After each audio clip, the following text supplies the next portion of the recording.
Eh bien, je disais au début qu'il s'agit d'un échange.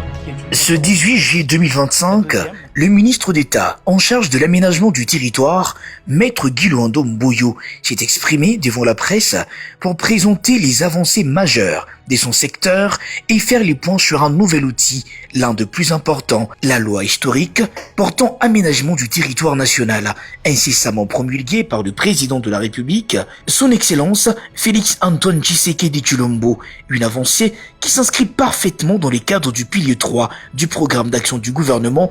C'est devoir de redevabilité pour que la population pour qui nous servons, pour qui nous sommes là, aux côtés de son Excellence, Monsieur le Président de la République, chef de l'État, sous la coordination de Madame la Première ministre Judith Suminwa Tuluka. Sous un timing millimétré, au cœur de son bureau officiel, dans un esprit de redevabilité prôné par la Première ministre, Madame Judith Suminwa Tuluka, l'aménageur national, a livré une restitution claire et rigoureuse à l'image de la nouvelle gouvernance territoriale. Ce secteur de l'aménagement était dans un processus de réforme qui part de la vision. Parce que vous savez, ce que nous faisons comme gouvernement découle de la vision de son Excellence, M. le Président de la République, chef de l'État. C'est lui d'abord qui en est le visionnaire. Et le gouvernement traduit sa vision sous forme d'un programme d'action. Dont l'actuel programme que nous avons, c'est le PAG 2024-2028. Et nous sommes concernés par le pilier numéro 3 de ce programme qui s'appelle Aménager le territoire national en vue d'une connectivité maximale. Nous avons tous fait le même constat de ce qui se passe dans notre territoire national. Donc les 2 345 410 km², c'est désordre dans l'occupation, cette marginalisation de certains territoires du pays. Voilà pourquoi le chef de l'État, qui a compris dans sa vision globale l'importance de l'aménagement, d'abord, il a fait de ce ministère un ministère d'État. C'est pour la première fois dans l'histoire du pays que le ministère de l'aménagement a été élevé au rang du ministère d'État. Donc je suis le premier ministre d'État à l'aménagement du territoire. Déjà là, vous avez vu l'importance que le chef a accordée à ce secteur. Et il m'a donné un job. Il dit Guy Luando Mboyo, sous la coordination de Madame la Première ministre, organise notre espace physique. Je regardais, on n'avait rien pour organiser l'occupation de l'espace. De la planification territoriale à la loi sur l'aménagement du territoire, le MINETA, Maître Guy Luando Mboyo, a exposé avec précision, point après point, les outils structurants désormais en place. Mais pour vous dire que nous avons agi et voilà les outils qui sont disponibles. Donc là, c'est la politique nationale d'aménagement du territoire. Deuxièmement, il fallait concevoir ce qu'on appelle dans le jargon un master plan, qu'on appelle le schéma national de l'aménagement du territoire.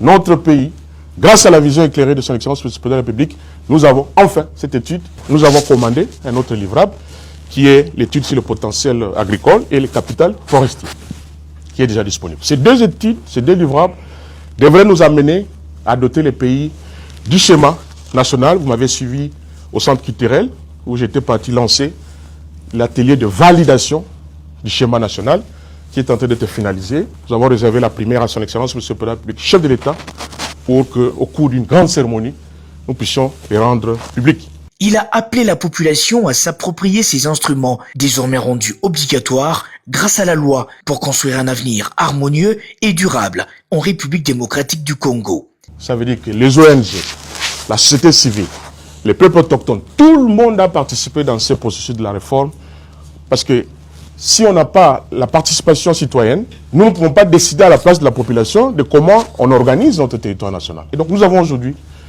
la loi, une première, parce que depuis 1957, où il n'y avait que le décret sur l'urbanisme, qui était complètement obsolète, parce que ça ne reflétait pas la réalité de notre territoire national. Et donc nous avons une loi qui est constituée de 8 titres. Le numéro officiel est là, c'est le numéro du 11 juillet, la loi, enfin, la loi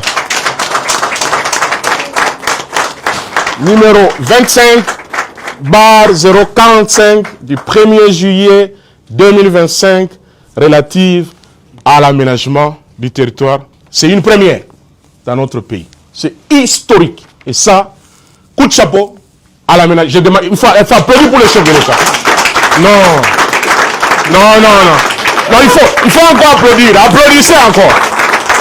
Non.